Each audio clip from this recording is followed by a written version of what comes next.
welcome to a special edition of Bobcat Breakdown as we preview the 2014 Women's Frozen Four, which this year is held at the High Point Solutions Arena for the first time ever, as well as the men's ECAC championships. I'm your host, Giovanni Mio, and alongside me are my analysts Gabbi, Riggi, and Rob Ciambra. Minnesota, Wisconsin, Clarkson, and Mercyhurst will all be fighting for the Women's National Championship this weekend at the High Point Solutions Arena. This is the first year the event will be held at the TD Bank Sports Center. And while these four teams are inching closer and closer to the grand prize, the road to Hampden was still a tough battle. I will now bring in Gabbi and Rob to talk about the journey for each team.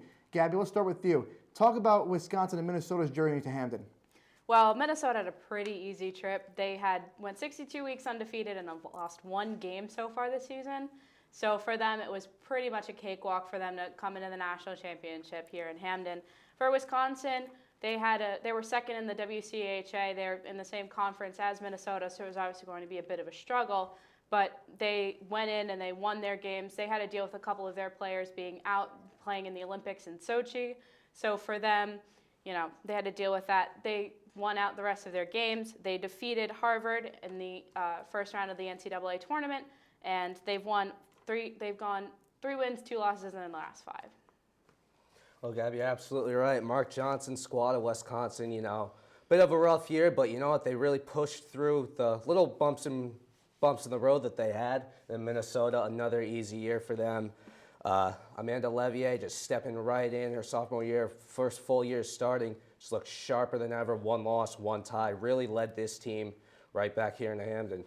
And Rob, while Mercyhurst is no stranger to the Frozen Four, Clarkson is, though. It's making their first ever appearance. Talk about what they overcame in order to make program history this year. Well, they had a pretty easy ECAC playoffs, if I may say. Erica Howe wasn't really tested that much. The only trouble came to when they the championship game against Cornell, and they had home ice for the whole tournament, being the highest seed. And I was very shocked to see Cornell take the ECAC championship away from the Golden Knights, but nonetheless, they find their way in Hampden still.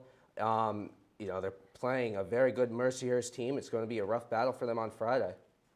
Yeah, I completely agree with you, Rob. The ECAC was something that, even though it's their first time in the big tournament, they've shown that they're one of the best teams in the ECAC. They dominated this conference this year, and I don't think they should have too much trouble in their first round in the Frozen Four for their first time.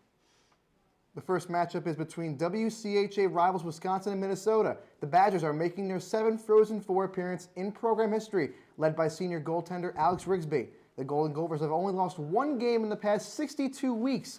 Minnesota is 4-0 against the Badgers this season. Rob, we'll start off with you for this question. With a high-powered Minnesota offense and a shutdown going in Rigsby, which goaltender is more important to their squad? I'd have to say it's Levier for Minnesota, only because of the fact that she's had such a great year, but she is only a sophomore. This is still her first year starting. She has got a lot of pressure on her coming in despite the success this team has. She needs to buckle down and make every save she can because Wisconsin could be a very dangerous team. And if she's not ready for the pressure, 1, 2, 3 quick goals on her, and Minnesota find themselves in a deep hole. I'm going to disagree with you, Rob. I'm going to take Rigsby for Wisconsin. I think she's going to have to face a Minnesota offense that averages almost 5 goals a game. She's going to have to show her senior leadership and stand on her head in order to give her team a real fighting chance against one of the best teams in the nation. And Minnesota defeated Boston University 5-1 to advance to the Frozen Four, led by a hat-trick from Kelly Terry. What does Wisconsin have to do defensively to stop the Golden Gophers from lighting up the lamp? Gabbi, we'll start with you on this one. I think Wisconsin's got a little bit of an advantage. Minnesota plays on an Olympic-sized ice, so having the ice sized down here in Hampden is definitely going to benefit them. There's less room for their forwards to move around and make very tactful plays, so for them to have smaller, the smaller surface can give the defensemen more room to work. Rob? Gabby, I definitely agree with you, but I also think that Wisconsin needs to play in more of a conservative trap in a 1-2-2 formation. Send that first forward in, sort of swing the puck carrier off to the side when Minnesota's breaking out, but then have some backup alongside the boards and have the 2 defensemen back off in case the Golden Gophers, break past those first 2 forwards that Wisconsin sends in. And so now we go from a matchup of experienced clubs to one with a newcomer in the Clarkson Golden Knights. The ECAC runners will play the Mercyhurst Lakers for the 2nd game of the semifinals. Mercyhurst pulled off a shocking upset, defeating 2nd-seeded Cornell 3-2, led by 3 points from Christine Bestland. Clarkson, on the other hand, defeated the Boston College Golden Eagles 3-1. Senior goaltender Erica Howe made 23 saves in the win. Gabby, how do you think the inexperience of Clarkson in the Frozen Four will affect them in the game against Mercyhurst? I think the women might have some jitters, but they played some really hard teams in the ECAC. They're very stacked. I think they should be able to, with the 7 seniors they have on their team, those women should be able to step up with their leadership and lead their team against Mercyhurst. I have to agree with you. I think Clarkson's going to pull this one out. Mercyhurst does have a very good squad this year, but you got to remember this is a great Golden Knights team led by Jamie Lee Rattray and Erica Howe. Erica Howe wasn't tested, in my opinion, until that championship game of the ECAC playoffs, and I think she's ready to go. She's one of the best goaltenders in the nation, and this is a good stage for her, in her first year to really make history for Clarkson. Now, Robbie, speak of Rattray. Who do you think will have the bigger impact in the game, going to the Patty Kazmir Finals for Rattray or Bestlin for Mercyhurst? I'm going to say Bestlin just because I think Mercyhurst is the underdogs in this game. So Bestlin really needs to, she's probably going to have a lot more pressure on herself to perform more than usual. She's the best player on that Lakers squad. So she's got to really step up and lead that offense in that game on Friday. Gabby? I'm going to say Jamie Lee Rattray. I think she should be the one to kind of take her team forward, maybe settle any of the nerves they have, use her offensive talents to kind of get them up early, give them the confidence they need to play the game that they've played all season. And now going to all 4 teams in the Frozen Four, can you both give me your one player to watch for the whole entire Frozen Four? We'll start with Rob on this one. I'm going to say, once again, Minnesota goaltender Amanda Levier. I mean, like I said, sophomore, sort of a rookie season in goal, much like Michael Gartzig on Quinnipiac, really starting this year. It's a terrific year. I think she's the one player to watch in this tournament, see how she reacts to the big stage here. I'm going to go with Jamie Lee Rattray. I think, again, it's her offense is going to be key for her team, although I will say Erica Howe will be someone to watch. It's always a factor with the goaltenders. If they play an incredible game, it could throw everything off. And while the Frozen Fours happen this weekend, there is a matchup for the men's ice hockey team this weekend at Lake Placid as they face the Colgate Raiders for a chance to win the ECAC championship. Now, keep in mind the Bobcats are number 6 in the pairwise ranking. Colgate is number 15, so this might be a very important win for them to win the conference to get in the NCAA tournament. Gabby, how important is it for Colgate to not just beat the Bobcats, but also take the ECAC as well? This is do or die for them pretty much. They're a bubble team, and if they aren't able to take the tournament, there's a really good chance that they're not going to see NCAA play.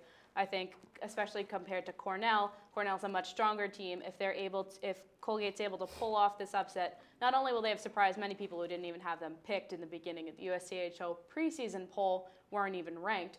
So this win is absolutely necessary for them to continue their run. Otherwise, they're a bubble team, and I think they're out. I have to agree with you. This is a very important game for Colgate. The Raiders, this is their must-needed win. I mean, I think this one win could secure their spot in the NCAA tournament. If they cannot pull off this win, there's a good chance that the University of New Hampshire can take that last seed for the NCAA tournament. They are in the Final Four of the Hockey East tournament against, I think they're playing against Providence on Friday. And, Providence has been a little up and down. You never know what can happen there. So the Raiders really need to be on their toes and not have to rely on another team to win or lose to decide their fate. You guys don't think if Colgate plays Quinnipiac very rough, let's say they go to an overtime game and they do lose, maybe a hard effort from Colgate might keep them in the same spot? You think that's not going to affect them anyway? I don't think so, Gio. Obviously, like I said, this is a very important game for them. They're playing the Bobcats, the Quinnipiac Bobcats. They beat them already here in Hamden, so you never know what can happen, really. But the Raiders do have the Bobcats number. They know how to beat them. So this is an important win for them. There's a little bit of pressure on them because it's, they're not in Hamden. They're on neutral ice. It's the playoffs. So there's both, more of a playoff intensity for both teams. But I think the Raiders know what's at stake here. Yeah, and I also think betting on someone like John Gillis to lose for Providence isn't always going to work out in your favor. So they definitely have to work extra hard to be successful and get the win against Quinnipiac. So let's talk more about the Raiders. While we know about Connor and Kellen Jones, there's a pair of brothers on Colgate that might make an impact in the game as well. The Spink brothers, Tyson and Tyler, both first and second on the team in points. How do you think they'll make an impact in the game Friday? Gabby, we'll start with you on this one. I think, again, that they're definitely an offensive threat. They are the Jones brothers of Colgate. I think one thing that's definitely going to see a variable that we're going to have to deal with is the Quinnipiac defense. If they're able to shut them down, if you give them the space, they're going to be able to get around your defensemen because you are playing on a larger sized ice. So that might stand to benefit them. Tyler Spink had 2 goals against the Bobcats in the 3-1 win here in Hamden just a few short weeks ago on senior night. The Bobcats need to find a way to shut him down, as well as his brother. His brother didn't, I don't think, registered a point in that game, but he still was making plays, setting up his brother. And, the Bobcats just need to find a way to shut them down before they cross into their own zone, cross that blue line, let alone the middle red line. Now, Robbie, talk about they have to stop them on defense. What specifically should Quinnipiac do on defense to really stop the Spink brothers from getting to the net? In my opinion, they need to stick, man to man. I would probably put Bryce Van Brabant or Jordan Samuels-Thomas on them, for offense and to stick a defenseman on them when the puck comes down into the Bobcat zone. They don't have Danny Federico right now. My next best defenseman to pick to stick to at least one of the Spink brothers, let alone try to defend against both of them, would be Zach Tolkien. He's tall, he's got a big body who could really knock him around, knock him off the puck, and clear the puck out of the zone when needed. Gabbi, your choice? I think they need to back check, and they have to avoid turnovers in the neutral zone. You can't give these guys odd man Russians against someone like Michael Gartig because, even when Gartig plays his best, when you have 3-on-2s every other, or 3-on-1s, you can't put everything on your goaltender. You have to make sure you avoid silly mistakes or, sometimes we've seen someone like Connor Clifton, go for the body check, get himself out of position. You get an odd man break. So the defensemen have to play their game well, and they have to, stick to it. They can't be making silly mistakes and silly turnovers because that can really bite them. I definitely agree. The Bobcat defense needs to stay disciplined and not react to the first move that the Spink brothers make. They're going to make a few moves to try to get around them. We've seen other defenders play well against Sam Annis and Kellen Jones. Let them make their move and just take the body. The Bobcats need to stay disciplined, look at the chest, not at the puck, and take the bodies and just knock the Spink brothers off the puck and then break out. I think the forwards also have to play a smart defensive game. I know something Rand Pecknold talked about after the Yale series was how well Sam Annis and Jordan Samuels-Thomas played on the defensive end, especially with a team like this that the defensemen sometimes like to join the rush. You want to make sure you have your forwards who will go back check, and make sure that everyone's covered. When you're playing your man-to-man, you got to make sure everyone's covered. But defensively, the Bobcats did give up 5 goals in 2 games in the quarterfinals against Yale. So what could they do differently defensive-wise, minus the Spink brothers against Colgate, regardless of what you just said, that can help make a better impact heading into this weekend? Well, Gio, the one thing that concerned me about the Yale series, despite the Bobcats playing well, the Bobcats took 6 penalties and gave up 3 power play goals, and this is one of the best penalty-killing teams in the nation. So, in my opinion, the Bobcats first need to focus on staying out of the box and taking stupid penalties, because I was a little scared watching that penalty kill this weekend. Yeah, I'm going to completely agree with you, Rob. It was a lot of immature plays and, not smart defensive plays that put them in a bad situation. While you may look at that and say they gave up a lot of goals against Yale, there are power play goals, and that was something that these were situations they could have avoided. On even strength play for Friday night and most of Saturday, they had puck possession. Yale really didn't stand much of a chance in the offensive zone. And ever since the return of Jordan Samuels-Thomas, the Bobcats' offense seems to become a little bit more consistent as the games go along. So, Gabbi, we'll start with you on this one. Talk about the importance of having Jordan Samuels-Thomas out in the ice for the Bobcats. Well, I think everyone notices it. Rand Pecknold said in his postgame that, the team was 1-4-1 when he was out. His presence on the power play, standing in front of the net or being in the corners, he's not afraid to go into the dirty areas and go for the rebound goal. But you also see his presence on the defensive end where he's not afraid, where he'll go back, he'll back check, he'll make sure his man is covered. So he's a good two-way player that the Bobcats need. And, you always think that it would be someone who was much more offensive-minded, if you didn't have Sam Annis. But losing Jordan Samuels-Thomas really hurt this team, and seeing him come back was definitely what the Bobcats needed going into the playoffs. Gabbi, I definitely agree with you there. His defensive side of the puck helps the Bobcats really well. But, Gio, the one stat that stood out to me the most, when Jordan Samuels-Thomas registers a point, the Bobcats are 18-3-1 this season. When he scores, the Bobcats haven't lost a game. They're 12-0-1. Jordan Samuels-Thomas clearly has a presence on this team. And even the record when he doesn't record a point in a game is still very good. It's just his locker room presence and his on-ice presence as well. But, when he records a point, it's even better for the Bobcats. So having him healthy is very important to this team. And the fact that he's back for the postseason after what some of us thought would be a season-ending injury is very good for the Bobcats, and the postseason is looking better for them. So let's go from a senior to a freshman, and that freshman being Sam Annis, who leads the Bobcats with points overall, 42, with 21 goals and 21 assists. Now, like I said, he's a freshman entering his first ever conference semifinals. So, Rob, we'll start with you on this one. what does Sam Ennis have to do for the Bobcats in order to avoid feeling any pressure from entering his first ever conference semifinals? Well, there's always going to be a little pressure, especially when you're a freshman. It's your first playoffs. You're going to get probably a little bit of jitters, but he's probably, knowing him, he's acted very mature this year. I'm sure he'll get that out of the way really quickly. He knows what line he plays on. He plays on the top line with the Bobcats. He plays with two other great players in Connor and Kellen Jones. He knows what that line can do. That is a very deadly line in almost all of college hockey, let alone the ECAC.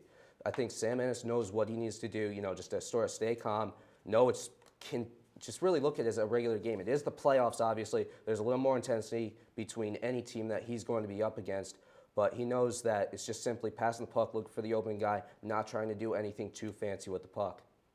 I think what's important is that Sam, as we've said, he's a mature freshman. He's a 20-year-old freshman, so, this might not be his first time in a big game.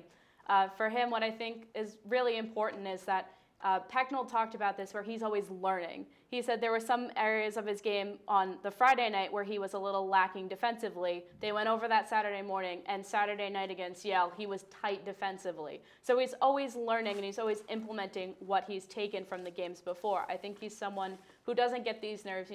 You see him sitting with Connor and Kellen, and he's just as, he wants that national championship just as much as those guys do.